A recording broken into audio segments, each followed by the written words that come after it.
Hey there, and welcome to the Dumb Leaders Podcast, episode 39.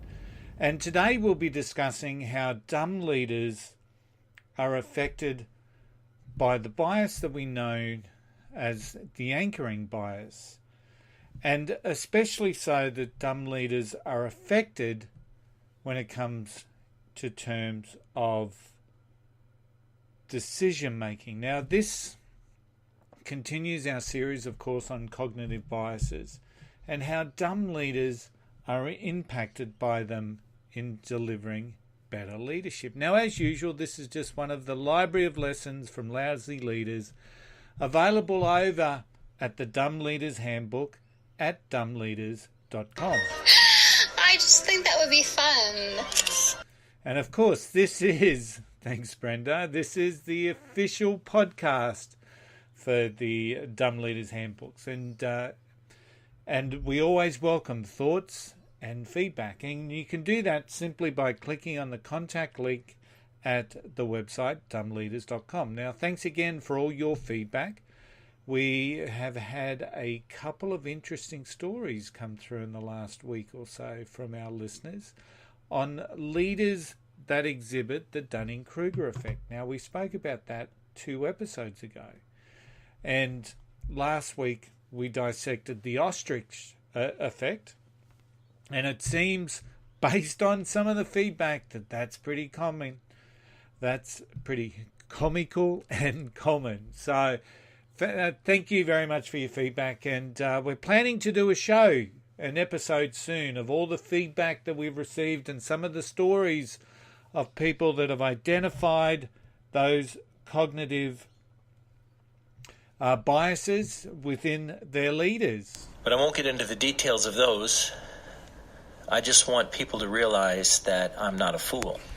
Absolutely. Glenn, we know that you're not a fool, but some of the leaders and the stories that have been shared with us would indicate that we do have a couple out there in the business world. Today, let's look at anchoring bias, and today our definition comes from Science Daily, which in turn took it from Wikipedia. Yeah, I know. You'd think that with a name like Science Daily that you're actually going to get their definition or a definition from some scientist or some expert in the field. Instead, they took it from Wikipedia. Not that there's anything wrong with that, is there? So anchoring or focalism is a term that's used in psychology to describe the common human tendency to rely too heavily or anchor on one trait or piece of information when making decisions. So I'll just repeat that. Anchoring or focalism is a term that's used in psychology to describe the common human tendency to rely too heavily or anchor on one trait or piece of information when making decisions. Now, during normal decision making, individuals anchor or overly rely on specific information or a specific value, and then adjust to that value to account for other elements of the circumstances. Usually, once the anchor is set, there is a bias towards that value. And if you ever wanted to look up some of the experiments where this comes into play, it really is insightful when you start thinking about, researching and then reflecting about the impact that this can have within your work leadership role. Now, take for example, there's a person looking to buy a used car. Now, they may focus excessively on the odometer reading and the year of the car and use that as a criteria as a basis for evaluating the value of the car rather than considering how well the engine or the transmission has been maintained. So because their focus is on those primary aspects of those pieces of information, the odometer reading and the year of the car, often the other objective decision-making bits of information that you want to use in your decision-making can often be overlooked. Now, one of the websites we use extensively is one called verywellmind.com, and it shares some examples of anchoring bias. Now, people make estimates from starting from an initial value that is adjusted to yield the final answer.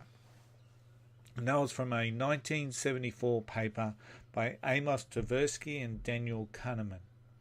Now, the initial value or starting point may be suggested by the formulation of the problem, or it may be the result of a partial computation. Now, this is all getting a little bit technical, but stick with this. In either case, adjustments are typically insufficient. That is, different starting points yield different estimates.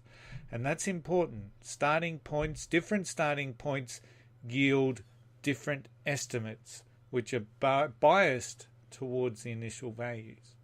Tversky and Kahneman found that even arbitrary numbers could lead participants to make incorrect estimates. In one example, participants spun a wheel to select a number between 0 and 100. Now, then the volunteers were then asked to adjust that number up or down to indicate how many African countries were in the United Nations. Now, those who spun a high number typically gave higher estimates. Well, not typically, they did. They gave higher estimates, while those who spun a lower number gave lower estimates. Now, that's interesting. In each case, the participants were using that initial number as the anchor point to base their decision. So if they'd spun 78 on the wheel and then asked the question how many African countries were in the United Nations, that 78, because it's anchored, became the basis from which they answered. So potentially they might have said 82 or 77. Whereas if someone spun a number on the wheel of 21, that too became the anchor, and they were more likely to suggest a number around that 21. It could have been 25, it could have been 26, it could have been 32, but a much lower number based around that anchoring. Let's have a look at the used car example. So just take, for example, that you're buying we'll look at a new car. A new car. You can read online, and you've seen the ads. The average price for this vehicle that you're looking at is going to be, let's say, $27,000. $27,000. Now, when you're shopping at your local car dealership, the dealer offers you that vehicle for $26,500, and you quickly accept it because, after all, it's $500 less than what you were expecting to pay. However, what happens if the dealer in the next suburb or across town was offering that same vehicle, that exact same vehicle, for $24,000, which is a full $2,500 less than what you paid and $3,000 less than the average price that you were thinking that the car would cost? Think about that. So because you're not going through the full decision-making process and analysing and looking and researching at all the possible options, all of a sudden, because you've anchored on that $27,000, you've done yourself out of $2,500. Now imagine the ramifications in salary negotiations. Imagine, what if the first number was lower than you expected as a salary? What about if a supplier was seeking an increase in costings? So let's look at that.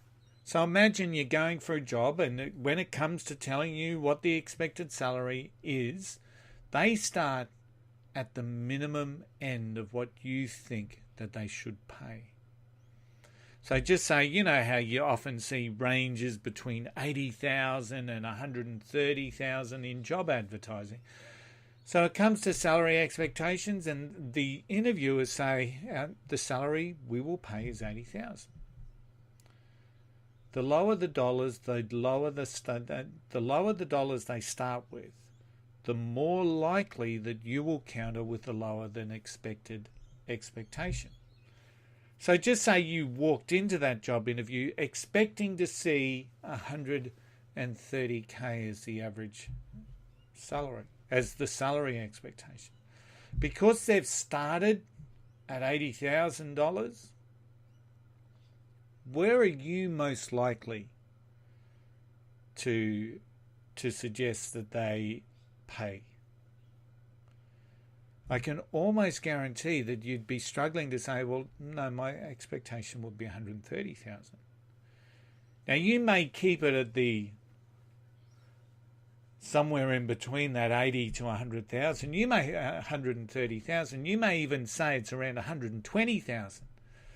But the reality is, because they've anchored the initial price at 80,000, the initial salary, at $80,000, that provides an anchor, and that affects the way that we think. So imagine if a supplier's come to you and they're looking to achieve a 4% increase. However, what they've done before coming to you, then they know they need a 4% increase. They come to you and they say, oh, look, cost of living's going through the roof. The raw materials have skyrocketed. We need to lift our cost base by 10%. So they've started at that high anchor. They've started at the high anchor. And this happens in all negotiations. They've started at the high anchor. Now, during the negotiations, the increase that they've comes to agreed upon is 6%, which is still 2% more than the suppliers were looking for, and potentially 2% more than what you should be paying. So in both of these examples, the first price mentioned becomes the anchor for the negotiation. And it's not just on numbers and finances that it has an effect. The first thing you're shown as a leader is often the way you continue to do things. The foods that you believe are healthy based on what you initially studied or were told becomes the foods that you believe are healthy. Whenever we become anchored by a piece of information and that influences us, that's all part of this bias. That's all part of the anchoring bias. So how do you counter this? And I'm going to say in 2 words, research and curiosity. Stepping away from negotiations to do research buys you the opportunity to go test that anchoring piece of information out there with the wider world.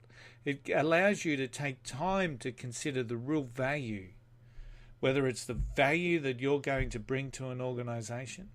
So take time to build and scaffold knowledge, whether it's knowledge around the pricing or knowledge around your own beliefs and insistence that you know the way.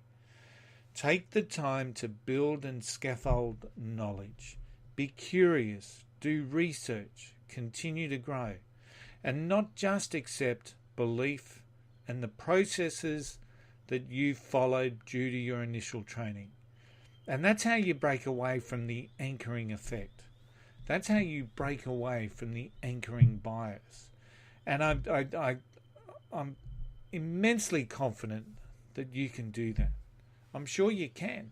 The anchoring bias, if allowed to impact you, will see that you become undervalued, and any negotiations that you're involved with become overvalued.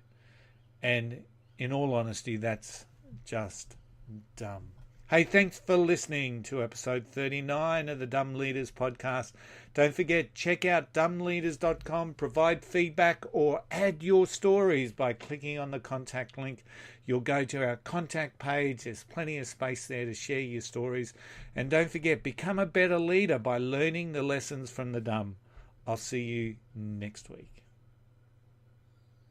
And people who know me personally know that I am not a fool. And I can't let Glenn have the last word. I'll see you next week.